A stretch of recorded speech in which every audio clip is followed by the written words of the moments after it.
वज़ीर-ए-आज़म शहबाज शरीफ की जानिब से अस्करी क़यादत के एजाज़ में इशाइये का एहतमाम किया गया। वज़ीर-ए-आज़म शहबाज शरीफ के इशाइये में सर्विसेज चीफ्स ने शिरकत की। वज़ीर-ए-आज़म शहबाज शरीफ ने PM हाउस में अस्करी क़यादत का खैर मकदम किया। वज़ीर-ए-आज़म ने फोर्सेज के सरबराहान की कारकर्दगी को सराहा। वज़ीर-ए-आज़म ने तमाम सर्विसेज चीफ्स की मुल्क और कौम के लिए खिदमात की तारीफ भी की। वज़ीर-ए-आज़म मोहम्मद शहबाज शरीफ ने कहा, दहशतगर्दी के खात्मे के लिए पाकिस्तान की कोशिशें काबिल सत्ताइश है। इस बारे में मजीद क्या तफसीलातें जानेंगे नुमाइंदा जावेद शहजाद से। जी जावेद, बताइएगा।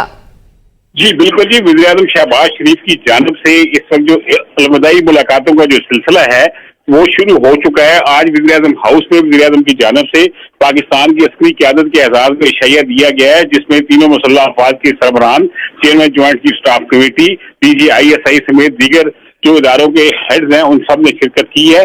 आज की इस इशाई में वज़ीर-ए-आज़म शहबाज शरीफ ने अफ़वाज पाकिस्तान की शानदार कारकर्दगी को भी सराहा है और दहशतगर्दी के खात्मे के लिए अफ़वाज पाकिस्तान की खिदमात को खराज तहसीन पेश करते हुए कहा कि पाकिस्तान की मुसल्लह अफ़वाज ने दहशतगर्दी के खात्मे के लिए जो लासवाल कुर्बानियां दी हैं वो काबिल सताइश हैं और हमारी हुकूमत और अवाम मुसल्लह अफ़वाज के साथ खड़ी है। वज़ीर-ए-आज़म शहबाज शरीफ अस्करी क़यादत के साथ घुल मिल गए और इस हवाले से बामी दिलचस्पी के अमूर पर भी तबादला ख्याल किया गया था। इस इशाई में अस्करी क़यादत समेत वफाकी काबीना के मेंबरान की एक बड़ी तादाद भी शरीक थी। जी जावेद शहजाद, अपडेट करने के लिए बहुत शुक्रिया।